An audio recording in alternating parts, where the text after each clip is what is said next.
It was May of 1948. In The Hague, Holland, 2 former Nazis were sentenced to death for their participation in the slaughter of 6 million Jews. James Michener and Tennessee Williams were awarded the Pulitzer Prize. The United States had exploded an atomic bomb in the South Pacific. Joe DiMaggio hit 3 consecutive home runs, and the 35-year British mandate over Palestine expired, leading to the establishment of the State of Israel. For Israelis, 1948 was a triumph in their quest for a safe haven from the centuries of persecution, culminating in the Holocaust. But for the Palestinians they displaced, this event is known as Al-Nakba, or the catastrophe. In America and Europe, popular sympathy for a Jewish state had been growing, and when David Ben-Gurion proclaimed the State of Israel on May 14, 1948, he knew that he had the backing of many governments, including the Soviet Union. But Israel's claim to sovereignty was immediately challenged by the surrounding Arab states, Egypt, Lebanon, Syria, Iraq, and Saudi Arabia, and within 24 hours the ongoing border skirmishes became a full-scale war. The battle was hard-fought in some areas, such as Lod, but the Arab armies were no match for the Israelis. The Jewish militia, the Haganah, quickly defeated the various Arab forces that stood in their way as thousands of terrified Palestinians fled their villages or were forcibly removed by the advancing Israelis. In some villages, the inhabitants were rounded up and executed, and as word of these massacres spread, many more villagers began to leave in panic. Others simply left, believing that they would return to their homes when the fighting was over. Mitri Barghouti, who was 10 years old at the time, describes what happened to his family. Jews came in and they have asked the people to give up. In other words, not fight. Because if they didn't fight, they would get the same treatment as they did in Lod. Lod, they were resisted the incursion, and they fought hard, but they end up getting massacred, of course, because they are no match to the Jewish people prepared for that war. And a group of people went to the Jews, rather, to say, okay, we'll give up, we're not going to fight, like a doctor and a mayor and a group of people. So finally I said, okay, you raise the flag and bring all the people into the church, the Catholic church. And it happens to be where I used to go in school, elementary school. Father Julio used to be, he's a monk. And he used to be my teacher as well. So they started calling everybody to go to church. They went to church. Then the Israeli man, a military man, stood out with Abuna Julio, with Father Julio, and he told the people, and I believe it was Ishaq Rabin. I'm not too sure, but I believe he was him. He says, okay, you go home, carry what you can with your hand, and stand on the street early in the morning, because the buses is going to take you east to go to Jordan. And everybody went home. They put 2 or 3 clothes of changes on their body, because they couldn't carry everything. Some people carried water, some people carried food. My mother used to have twins, 10 days old twins. One of them is still alive. The other one died 10 days later. Then they put everybody on buses and trucks and carts and everything, and they drove them as far as they could east to go to Jordan. And I said, that's the way, go east. And some people who could walk, they walked in 2 days, they were there. But some people, like my mother at the time with a twin, 10 days old twin, they couldn't walk fast enough. So it took them a week before they got there.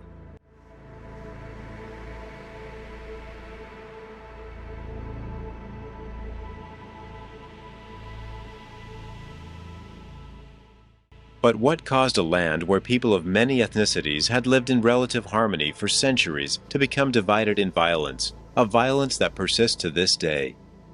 To answer this question, we must first examine the history of the region up to the United Nations plan for the partition of Palestine in 1947.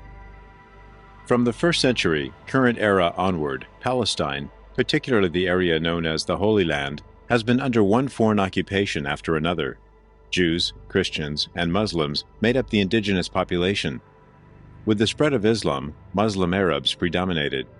Meanwhile, after centuries of persecution, a nationalist movement arose among the Jewish communities in Europe and in Russia. The ambition of this group, who called themselves Zionists, was to redeem the land of Palestine as the inalienable possession of the Jewish people. And in 1882, the first contingent of 25,000 Zionist settlers arrived in Palestine with the assistance of the French. In the first decade of the 20th century, with a world war brewing in Europe and Asia Minor, 40,000 more Jewish immigrants joined the ranks of the Zionist settlers. During the war, the Turks were driven out of Palestine by the British and their Arab allies, and in 1916 the area was divided into provinces under British and French control. A year later, the British government issued the Balfour Declaration. It proposed a Jewish homeland in Palestine, under a British administration.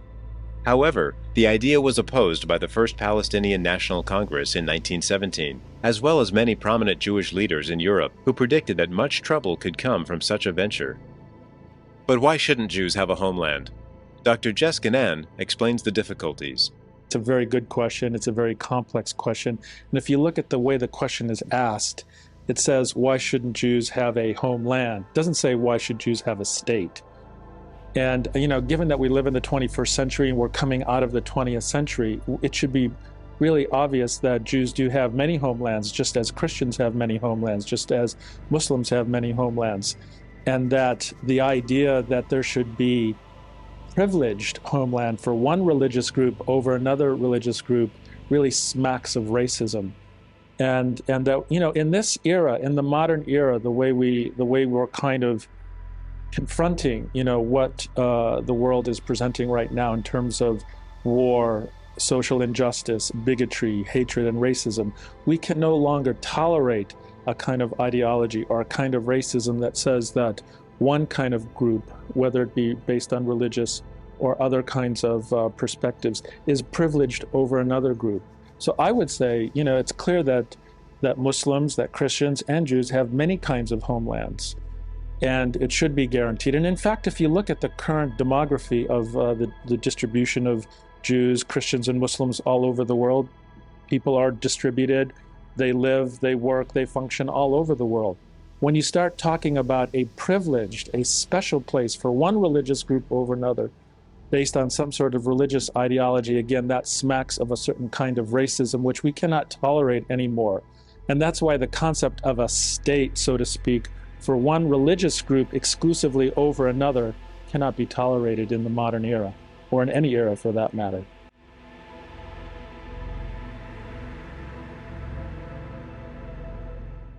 The colonization of Palestine continued after the war. From 1919 to 1923, another 35,000 Jewish immigrants came to the region, increasing their population to 12%. The conditions now existed for two competing nationalist aspirations under the rule of a foreign power. During the 1920s, in an effort to confront an Arab majority that was becoming increasingly wary of the growing Jewish influence, Jewish militants formed an underground militia known as the Haganah, or Self-Defense Force. From 1924 to 1939, the rise of fascism in Europe produced an accelerated influx of Jews, bringing the total Jewish population in Palestine up to 30%.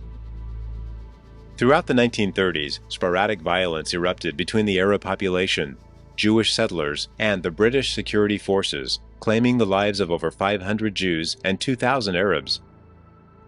During World War II, some 60,000 Jews fleeing Hitler managed to seek refuge in Palestine, and by the end of the war they had created a militia of over 65,000 men, and guerrilla groups, such as the Stern Gang, were targeting the British administration with bombings and assassinations. As their mandate in Palestine was about to expire, the British sought help from the newly formed United Nations to create a solution to the impending crisis in Palestine. And in 1947, a UN plan to partition Palestine into Jewish and Arab sectors was passed by a vote of 33 to 14, with 10 abstentions. The Arab delegates walked out. Under this plan, UN Resolution 181, 57% of Palestine, mostly desert, was assigned to Jews, with the remaining 43% given over to Arabs. But the terms of Resolution 181 implied that the existing populations in each area had the right to remain and become citizens of the respective states, regardless of their ethnicity, and could not be coerced into leaving against their will. It even went on to say that Palestinian citizens shall, upon the recognition of independence, become citizens of the state in which they are resident and enjoy full civil and political rights. Persons over the age of 18 years may opt, within 1 year from the date of recognition of independence of the state in which they reside, for citizenship of the other state. Vehemently opposed to the partition of Palestine, the Arabs began to form their own militias, and neighboring Arab states readied their troops as the British forces prepared for departure. The stage was now set for a battle that would lead to the creation of the State of Israel in May of 1948, and the displacement of over 750,000 Palestinians as refugees.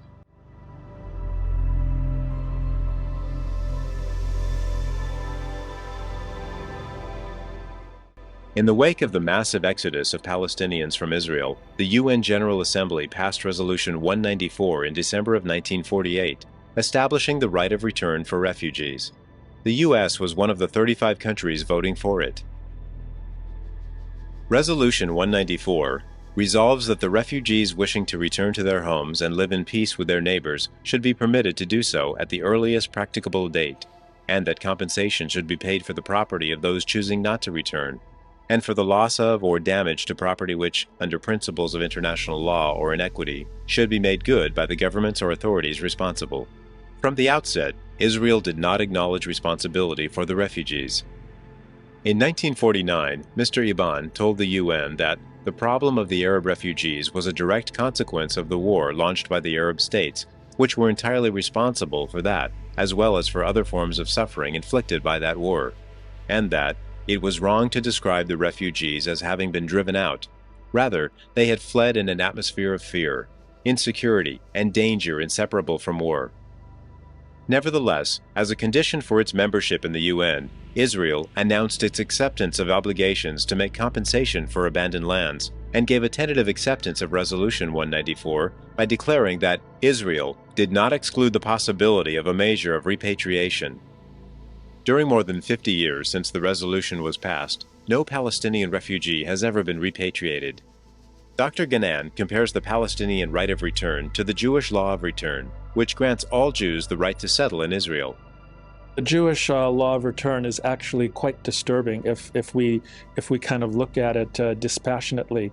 And what it basically says is that a Jew anywhere in the world has the right to return to the state of Israel, irrespective of their birth history, irrespective of their ethnicity, irrespective of whatever historical trajectory that they themselves have been. And it has gotten even to the more ludicrous level where recently a 400 Peruvian indigenous Indians were brought into Israel, into settlements in the West Bank, who were converted essentially a month before their arrival. These were indigenous native Peruvian Indians who had been converted to Christianity, who were going through very stark poverty conditions in Peru, and who were given this opportunity by the government of Israel to actually come into West Bank settlements if they converted to Judaism, which they did. Now that, in my mind, seems bizarre, because here we have indigenous Peruvian Indians coming to Palestine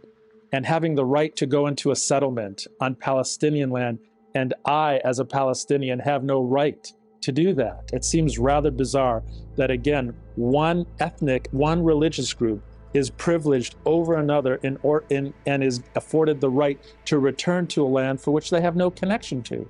Yet a Palestinian, like myself, whether they're Christian or Muslim, has no right at this point to return to their home. And frankly, that just seems like naked racism to me. And it's part of this racist structure that the state of Israel is built on, where one group is privileged over another.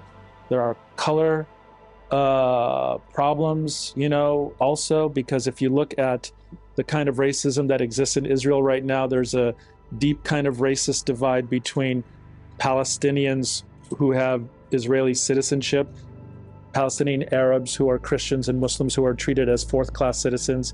And then you have this whole kind of color spectrum within Israel, like Ethiopian or black Jews, for example, are treated horrifically and kind of ghettoized, much like African Americans have been ghettoized in the United States and throughout the world. And at the top of the privilege heap are basically white European Jews. But how could such a small country as Israel possibly absorb all these refugees without destroying its character and identity? Ganan explains.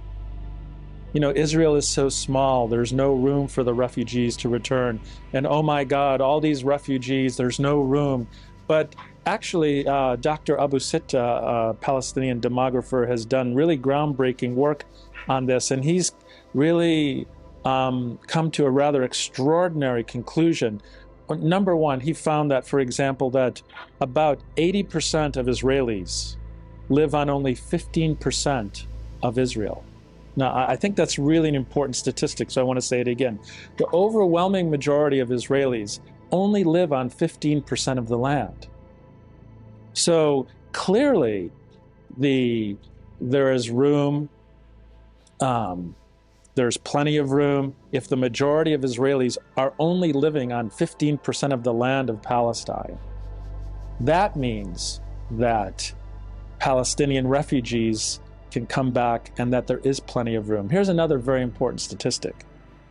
Let's say of the 514 Palestinian villages that were depopulated in 1948, where refugees were forcibly removed from their homes, 90% of those villages remain empty and unpopulated to this day. So I think it's important to realize that, number one, there is room, and the overwhelming majority of villages that were depopulated still exist today. I think that they need to get over, Jews really need to confront their self-deception about this issue. And that clearly what is happening is that these fears are not founded. Any society that's based on immorality, any society that's based on racism, hatred, and bigotry, which is really what the Israeli society is built on now, is going to have a paradoxical effect. And that the only way for Jews to feel safe, the only way for people in the larger Middle East to feel safe, is to afford Palestinians the right to be treated equally, is to afford Palestinians the right to self-determination, to afford Palestinians the right to equal freedoms among all the other peoples of the land of Palestine, and allow Palestinian refugees to come home. If they are afforded that, just like Jews lived freely in Palestine before 1948, again, Palestine can become a multi-ethnic, multi-religious, tolerant society as it was before 1948. And there will be no fear whatsoever. Continuing with the current form of occupation, the current form of oppression, the current form of home demolitions, and targeted assassinations, and the brutality of the occupation that the Israelis are engaged in right now is only going to create an atmosphere where, of course, it's not going to be safe for anybody. So once the Israelis are able to confront the immorality of what they're doing, the fundamental racist structure of their society, if they're willing to turn that around, then truly Jews, Christians, and Muslims will be able to live harmoniously and freely, as I said, as they did before 1948 in Palestine. In April of 2004, Israeli Prime Minister Ariel Sharon and U.S. President George Bush reached an agreement. In exchange for an Israeli withdrawal from Gaza, the Palestinian refugees' right of return would be relinquished. No Palestinian refugees were consulted in this decision. Whether two heads of state have the authority to negate a long-standing UN resolution is an open question. For their part, supporters of Israel's position point out that only a small fraction of the original refugees remain alive, that because of ties to terrorist groups. Many refugees are disqualified to live in peace with their neighbors, and, in any case, a UN General Assembly resolution is not legally binding. Today, most of the villages that were abandoned in 1948 lie in ruins or have long ago been built over by Israeli developments.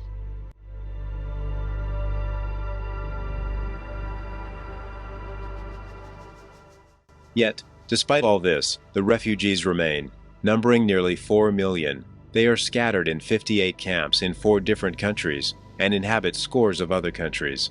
And they are just as determined as ever to reclaim what they believe is rightfully theirs.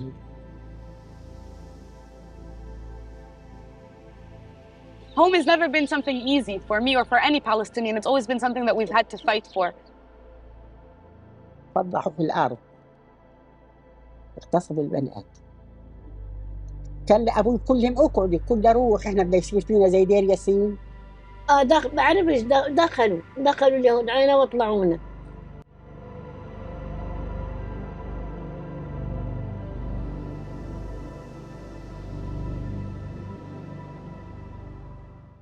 Come and look at the way we're living. Look at our living conditions. To us, Al-Nakba is not part of the past, but it's the present, and it's what we've been living for 74 years. It's not a time in history for you to look back and read in your history books. This is what's happening to us right now. It never ended. It's not 1948. It's 1948 until present. تهجرنا من بلادنا في 48 وبدت المخيمات اللجوء تنبني في 56. الفترة ما بين 48 و56 فترة تشريد، بندور على مأوى نسكن كويس. ضلينا مشردين من هان لهان على وجوه الناس لما الوكالة بنت دور للاجئين وسكننا هذا الدور. أنا اسمي نظمية عبد الفتاح خليل مزهر من قرية خلدة. لما طلعت يعني صغير بين 6 سنين، أقل من 6 سنين. اقعدوا تطلعوش، كان روح احنا بدنا يصير فينا زي دير ياسين. طب غابت، طلعنا كلنا، ظل ابوي في البلد لحاله، قعد 14 يوم في البلد لحاله. احنا شردنا على المسمية، من المسمية على زكريا، من زكريا قعدنا تحت الزيتون هناك، قعدنا بيجي 2 شهر تحت الزيتون. عودنا طلعنا على يطة، 16 سنة قعدنا في يطة. أنا اسمي مريم. طلعنا من زكريا رحنا على الرملة، بعدين بعد الرملة رحنا على العرو. كويس يابا، ما أحلاها العيشة أحسن من هنا. كويس لكت خبز، لكت كرس، لكت خرفاش، نروح لكت مرمية، جلثون، عيسعة. شو بلدنا ما أحلاها، يا الله ما كوسها. أنا سألت أمي، قلت يما لما هاجرت من بير السبع إيش كنت تعملي؟ قالت والله يما كنت أجهز الأكل لأبوكي، راح يحرث في الأرض ويزرع، ومعاه بعد الظهر كذا بنودي له الأكل. ماسكة الأكل في هالسرة وأمه دياهلة، لقيت هالمحتل قاعد بجرف في هالأرض وبيقلع في الشجر. هذا بداية الاحتلال، بداية الهجمة الصهيونية على أرض فلسطين. صلي على النبي. احنا طلعنا من زكريا عشان خايفين على العرض وعلى الشرف، وطلعنا. قالوا لا اطلعوا وطلعنا. هذه صاحبنا حانا زي الواحد ما يروح على مشوارها، نطلع ما بدنا نروح مشوارها. صار اللي يمرك يقول انت بيصير هنا زي دير ياسين، بلد دير ياسين اسمها، معركة صارت فيها، فضحوا في الأرض.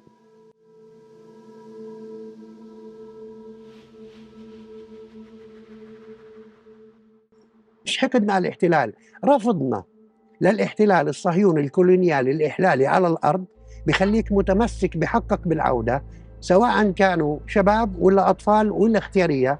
وإحنا بنقول إنه حق العودة لا يسقط بالتقادم. هذا المفهوم جمعي عند الشعب الفلسطيني، وإذا حدثت عن أولادي بشكل خاص متمسكين بهذا الحق. My generation, the best way I can put it is we're tired and we're frustrated, and this anger that we're feeling and this resistance movements that you're seeing today, although it is led by our age, It's been building for 74 years. It's generations of pain and generations of anger and frustration that are coming out all at once in this movement. لا يمكن تغيب عن ذهن الشباب. هلا بالمنطق العام في شباب مهتمين وشباب غير مهتمين. الشباب المهتمين واعيين تماما بتفاصيل سيرة النكبة وتفاصيل الكيان الصهيوني واحتلاله للأرض الفلسطينية.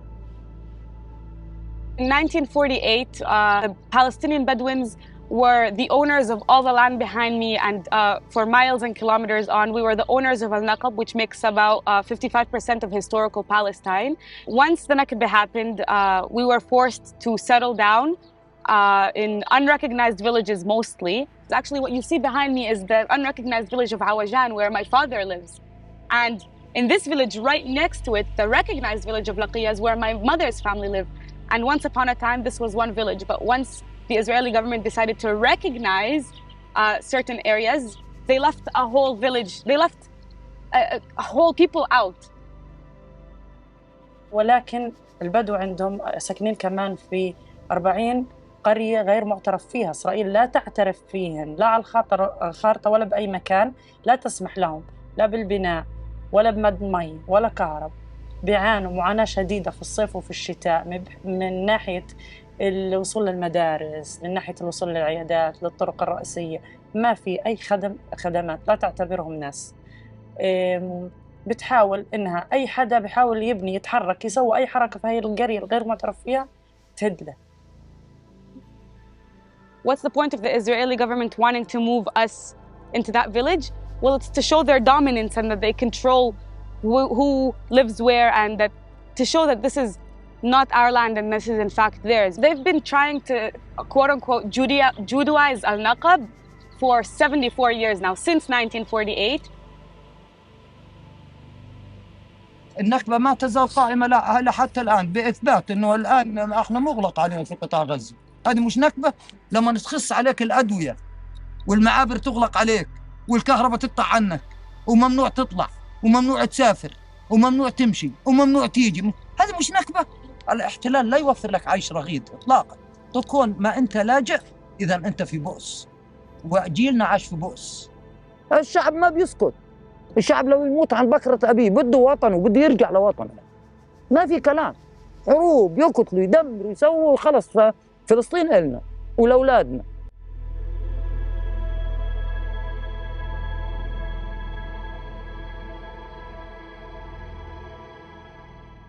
لما هاجرنا من بلادنا هذا أكبر جرح صاب الشعب الفلسطيني وبيدمي ما زال لحتى اليوم. دولة ديمقراطية هل بتمارس على مواطنين حكم عسكري إلا إذا أنت تعتبرهم تحت احتلال، هم مش من المواطنين تبعينك. فبالضبط يعني هم عارفين من إحنا، ولكن الحين هم بينكروا علينا، بيستنكروا علينا لما نقول إن إحنا عرب فلسطينيين عشنا الهجرة وعشنا النكبة، والنكبة مستمرة للآن.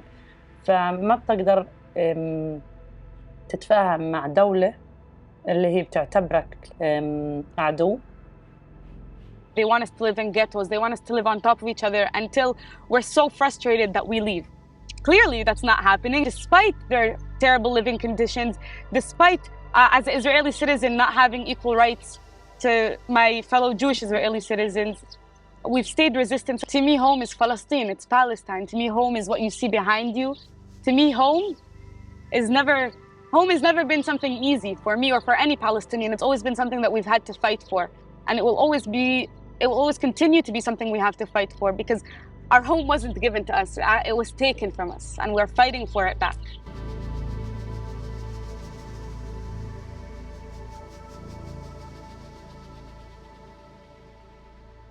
Good evening and welcome to Moral Politics. I'm your host, Bill Olford.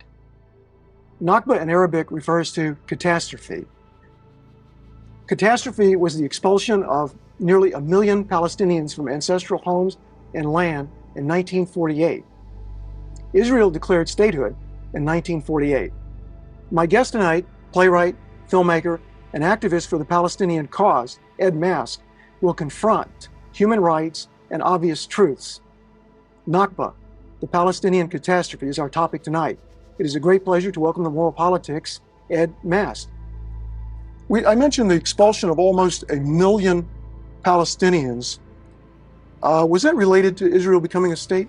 Yes, it was. To found a Jewish majority state in what was historic Palestine, the founders of Israel thought it was necessary to drive out the majority population of indigenous Palestinians. I'm curious, how was it done? 1 million people moved off of their land. Violence and terror. Terror in the sense of implanting fear in a population to get them to do what you want. And some deliberate actual expulsions, putting people on trucks, driving them away, throwing them off the trucks, and forbidding them to return. Now, you're not Palestinian. What brought you to this issue? No, I'm not Palestinian, not Jewish, not Arab, not married to one. I'm just a U.S. citizen, a civilian. I grew up like most people in this country, I think, with the idea that Israel was a spunky little country surrounded by savages. And it was only after I turned 40 years old, so pretty recently, I like to think, that I met some people, read some books, really took a very small amount of research to learn the surprising thing that in our country's unilateral support of everything that Israel does, we're not necessarily supporting human rights. Well, I'd like to just delve in a little bit on the expulsion, on the Nakba itself.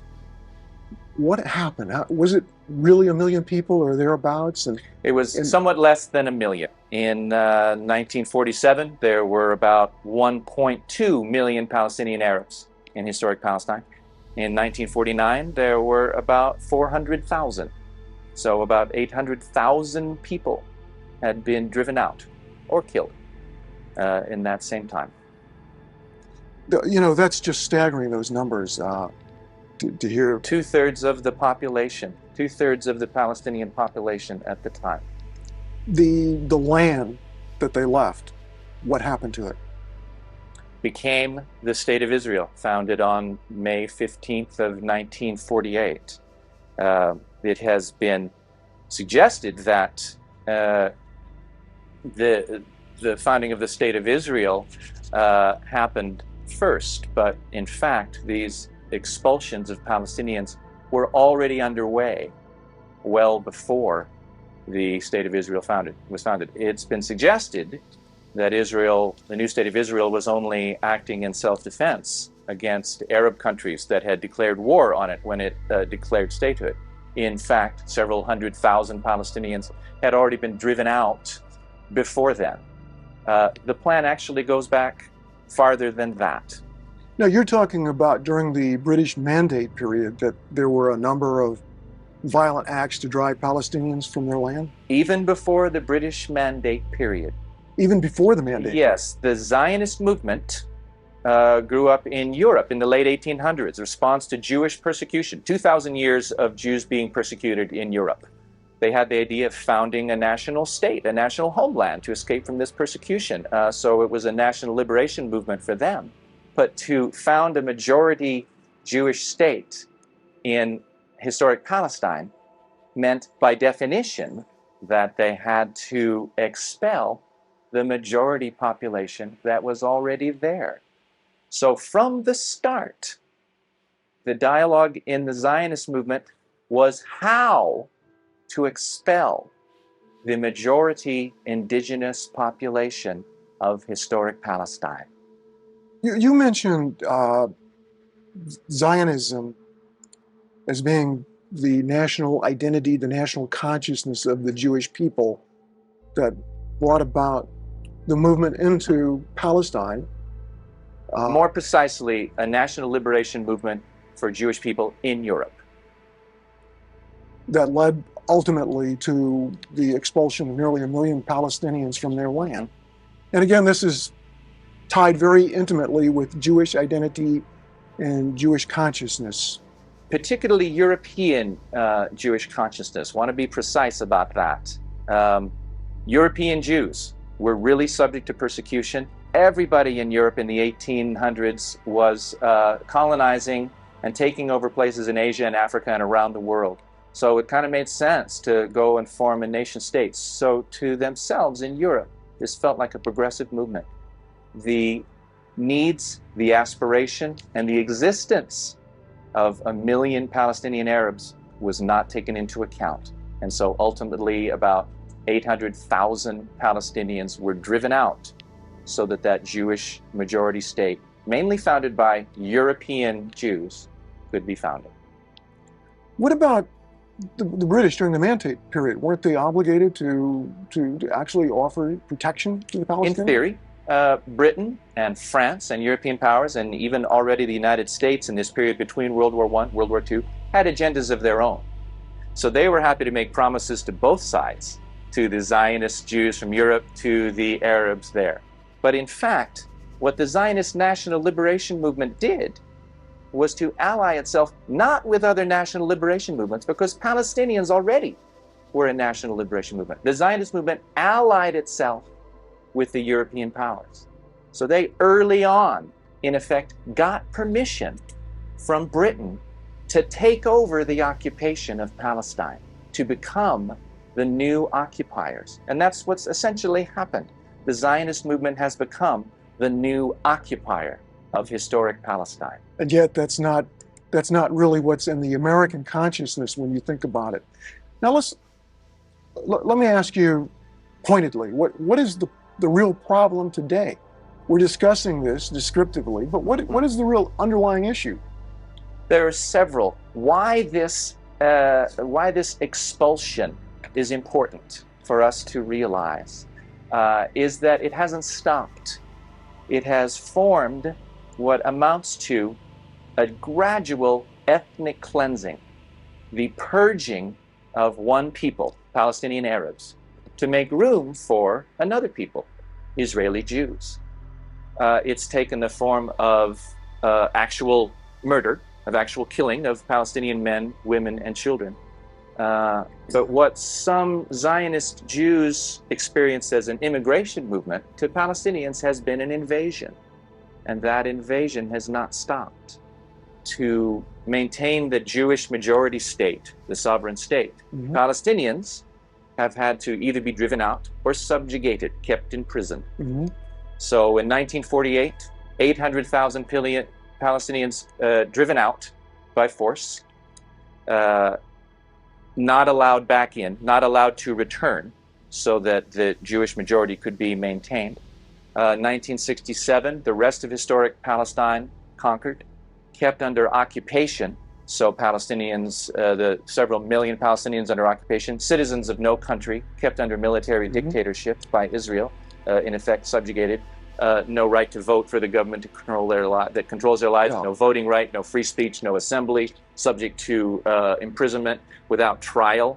Speaking of which, I heard that about a quarter of the population, the adult male population of Palestinians, is in some form of detention. Most Palestinian men go through prison and detention at some point. It's the common experience. I heard a researcher point out that in Gaza, 90% of Palestinian children in Gaza have watched their fathers being beaten up by Israeli soldiers and Israeli police. You wonder what people are thinking when they grow up with that kind of thing in their heads. And you have to wonder about the American consciousness that isn't conscious of Nakba. I mean, I think a lot of people watching tonight have only just heard the word and have only really thought about what's behind the word. You know, an expulsion of 1 million people.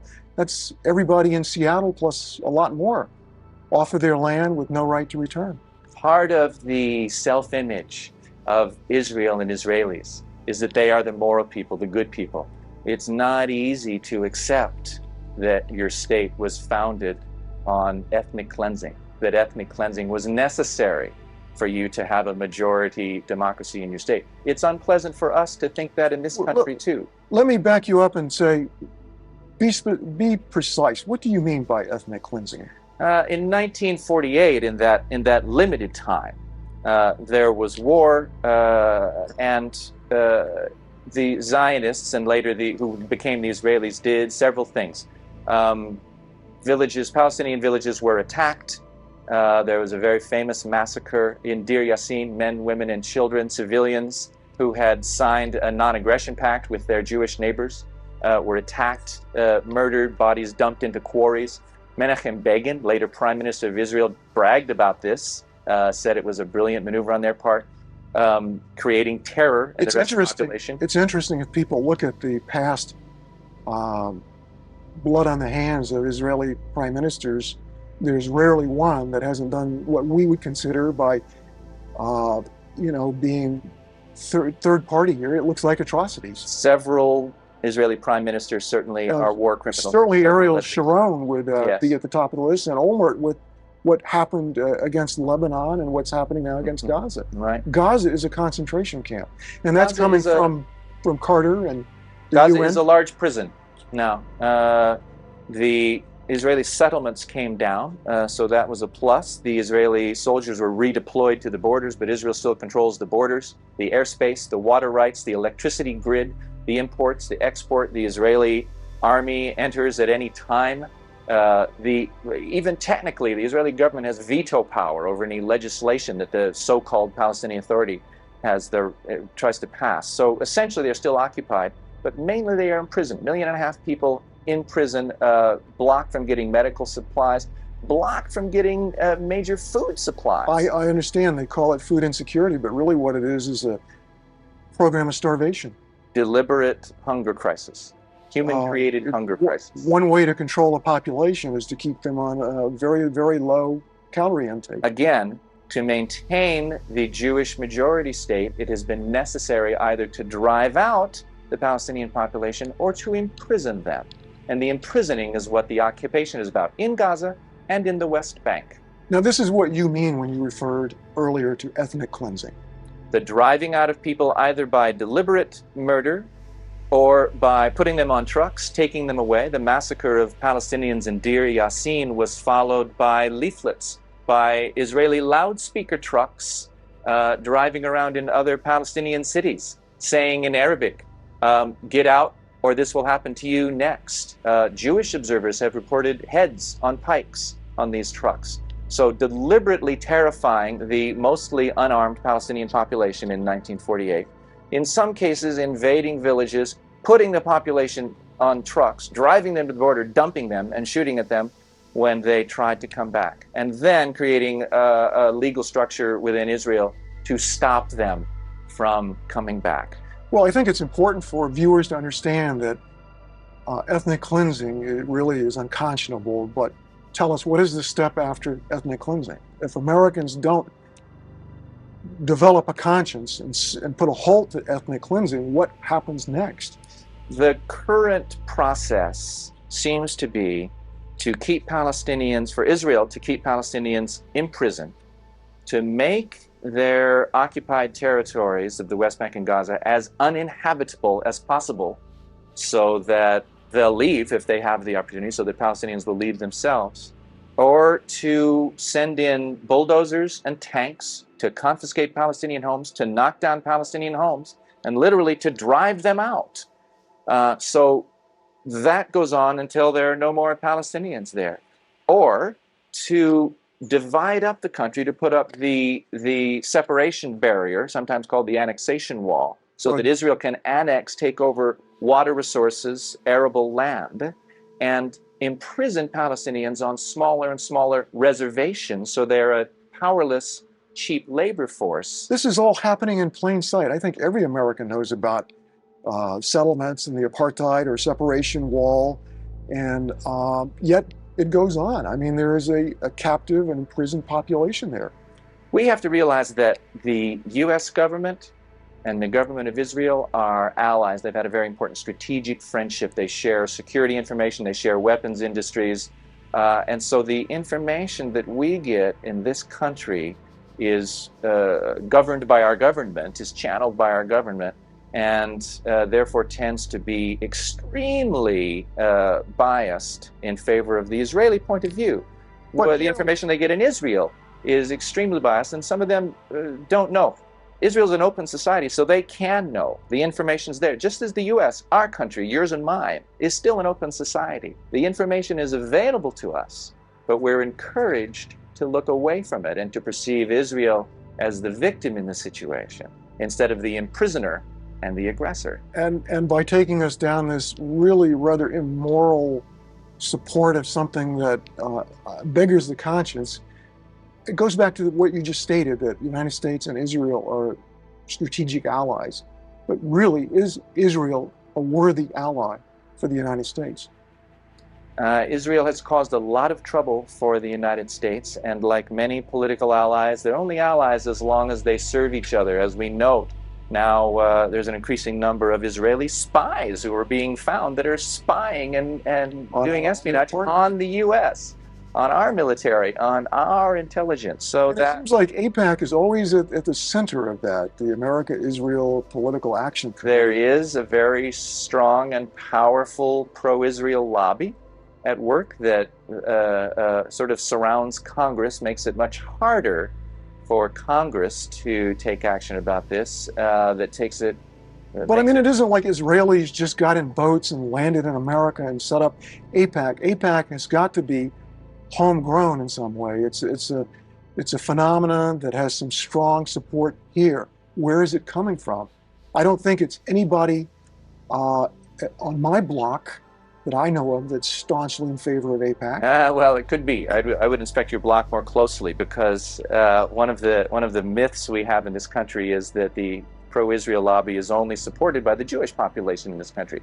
There is part of the Jewish population in this country, particularly mainstream organizations, that support it, but many Jews in this country oppose it.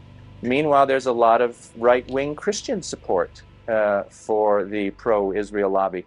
There's support from the weapons industry, from the aeronautics industry for this alliance with Israel. So again, U.S. government agendas are being served by this alliance with Israel and are distracting us from the human rights ongoing catastrophe that's happening. Exactly, and the obvious plain facts, you know, the truths that are before us that we're refusing to see.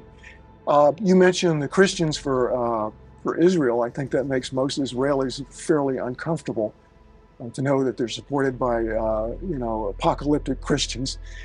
I have heard a variety of viewpoints on that very fact. Some Israelis are willing to say, we need all the support we can get, we'll take it and we'll negotiate either. Some Israelis are, I think, honest enough and intelligent enough to say that they should be careful about who is supporting them, because the whole Christian right-wing support comes from this apocalyptic notion of an ingathering of Jews before the end times and Armageddon, at which time a small number of Jews, according to this mythology, must convert to become Christians, and the rest of Jews must be condemned to hell and to live in torture for the rest of eternity. So many Jews are aware that these are not good allies. These are not very deep allies, unfortunately. They are allied, however, in centuries-old underlying racism against Arabs and against Muslims. And so that's the thing that cuts very deep in this country, as well as in Europe, and of course in Israel. You know, we can't, I know that many Americans don't discuss the Palestinian issue. They block it out. The facts are there, probably very uncomfortable for most Americans to know that we're being led down a path, in my opinion, that's very wrong-headed for us and immoral, really. I mean, we're not saying that Israelis don't have rights. We're saying that Palestinians have the very same rights that Israelis. Yes, exactly. This is what most of us are working for: equal rights. Those are the two words to remember: equal rights. But how does this come about? I know there's a lot of revisionist history. I know there's a lot of slant in our media. And you look at the ownership of the media; it's pretty clear that it's got a tilt. Mm-hmm. Where would you put the responsibility for revisionist history that's at least deterring people from chewing on this issue and thinking about it and finding their conscience? Yeah, I'm not inclined to point to one particular set of bad guys, because wherever you look, there are hardworking people who are trying to overcome it. Israeli historians, did they invent this invented history that there was no ethnic cleansing? No. Israeli historians, in fact, are some of the pioneers who are bringing out the facts of the truth of what happened in 1948. Israeli activists and human rights activists are some of the frontline workers on trying to end the human rights violations by the State of Israel. Well, I can't help but notice on a lot of the channels, C-SPAN, various channels, there's always some think tank forum on the Middle East, and it's just predictable. You know, Israel, its right to exist, but yet no mention of the Palestinian right to exist, the terror bombings against Israeli. When you look at the numbers, of course, it doesn't hold up. Yet the staggering death toll and injury and assassinations that are taking place, that's murder. And just the iron fist policy, it's never mentioned. And these people are, I would like to think are sincere, but a lot of times it's usually people that are pro-Israel that have clumped together to discuss policy. There certainly are issues with what you called the corporate media, and is largely the corporate-owned media. For example, one of the major obstacles to justice, to equal rights, are these settlements. Israeli citizens, Jewish citizens being moved onto land that was confiscated from Palestinians who were driven off of it with tanks and bulldozers. It keeps going on, it keeps undermining all peace processes. People know about it but don't understand the extent of the problem, that it's a continuation of violent invasion. Well, most of the media in Canada, for example, is owned by one person, and CNN Canada, the executive director, sent down an order that their news stations were not to use the word settlements anymore. They were to call them Jewish neighborhoods. Right. That sort of thing happens in this country as well. So there certainly is a kind of censorship, a kind of, in some cases, sincere belief that Israel needs so much help that we must bend the information to support them. And in some cases, very likely, a cynical belief that we are going to protect our allies because we have economic and strategic stakes in it, and so we need to bend the truth. And yet Israel is the reason for so much of the instability. Exactly. So even journalists on the ground there, from ABC News, from Associated Press, from all the major agencies, complain that the actual reporters on the ground in the West Bank, in Gaza, are sending back the truth, but what they're saying is not coming out in the stories from their organizations. Now, before we run out of time, I want to ask you, what can we do about it? George Orwell has a famous quote, "It's really hard to see what's in front of your nose." This was written, you know, in the 30s or 40s, and it's applicable 60 years later. It's really hard to see what's in front of your nose. What do you think needs to be done so that we can give Palestinians the same human rights, that we can deal with the same set of obvious truths that the Israelis are clamoring for, or the people that support Israel are clamoring for? Step one, for us, for you and me, for people in this country, in the United States, educate ourselves, see beyond what we see on TV and in the newspapers, read books by Israeli historians, Ilan Pappé, Sima Flapan, Tom Segev, even Benny Morris, who has documented the ethnic cleansing that happened very carefully from a right-wing point of view. He says there should have been more ethnic cleansing. Educate yourself.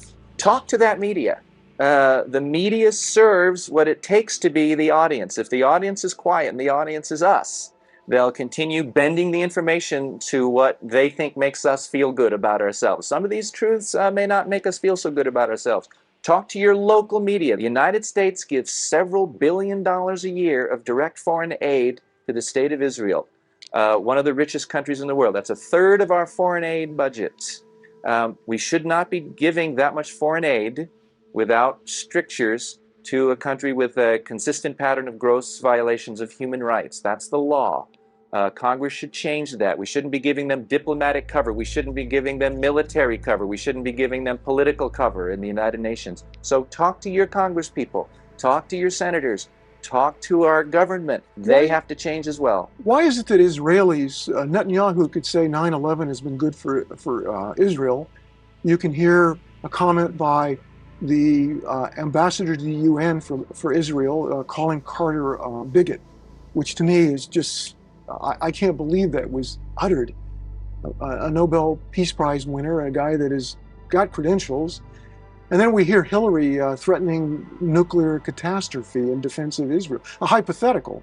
Yeah, but what about the attacks on Jimmy Carter were because he used the word apartheid, which is a very precise description of a system where there's one country and two sets of laws for two different ethnic groups. Right. And Very precise description. we had another minister say Shoah against the Gazans if they lob another Qassam rocket, yet the Israelis are always bombing in the most densely populated real estate in the world, Gaza, and they can't help but kill families. There is Palestinian violence too. There is Palestinian resistance. If we understand that there is ongoing ethnic cleansing, that Palestinians live under ongoing attack, then we understand why there's Palestinian violence and resistance. When we understand that, we can start working towards equal rights for everybody who lives there. You know, these truths seem so obvious, and I don't think anybody listening would have any complaint about equal rights. Palestinians, equal rights to Israelis. It's one of those values that I was raised with in this country. Why can't we get there? It staggers me, and we're doing this show because it's a place we need to get. I'd like to invite you back. We'll continue this discussion, make Americans conscious of Palestinians. Thank you, Ed Mast. Thanks for having me on the show, Bill.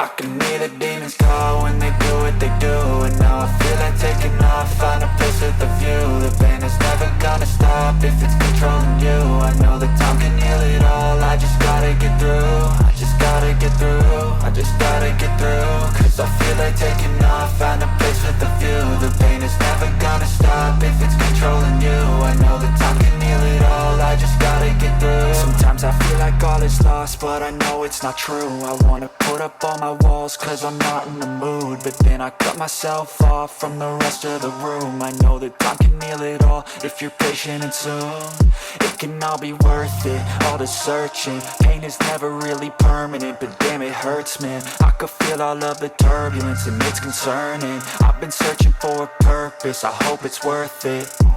This society is really trying me. Ain't no hide and seek, I hide to be far from anxiety. I need my space, I need my privacy. I need some silence, please, you're all too loud. You don't speak quietly, opinions violently thrown across every surface. It makes me nervous, is the world honestly burning? That's all I'm learning. Hope that we can make a turn and start reversing all our minds and put the work in. We got some work, man. I started to do.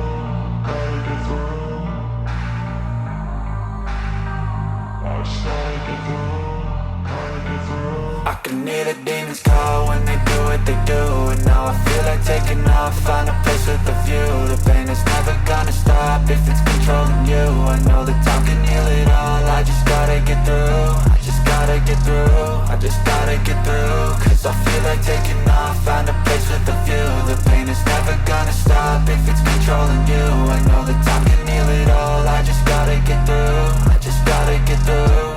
Gotta get through this, life is a nuisance, tie up some loose ends. I try to be human, find a solution, my evolution.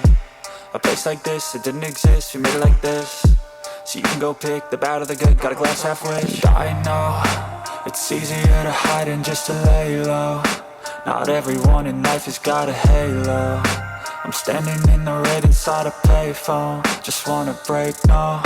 I'm not gonna give in, take a last shot, Michael J. Win. No, I'm not a robot, I'm in my own skin. Never get lost when thoughts pull you in. I miss the old you, we died with a purpose. All the energy around me felt nervous, scared I would pop out fast to the surface. Had to cut it off before you made me worthless. Torn apart, I've been torn and scarred. I had to give an art, but now I'm thinking smart. I'm keeping up my guard, I'm hiding every card. A royal flush of love, you never know what's hard. With a back to the mat, gonna see where I'm at. I'ma fight like I'm mad, I'ma be something that they can never be me. Nice try, but they'll see I achieve everything while they stay salty.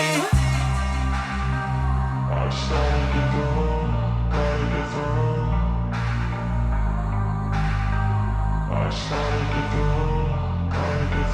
I can hear the demons call when they do what they do, and now I feel like taking off, find a place with a view. The pain is never gonna stop if it's controlling you. I know that time can heal it all, I just gotta get through. I just gotta get through, I just gotta get through. Cause I feel like taking off,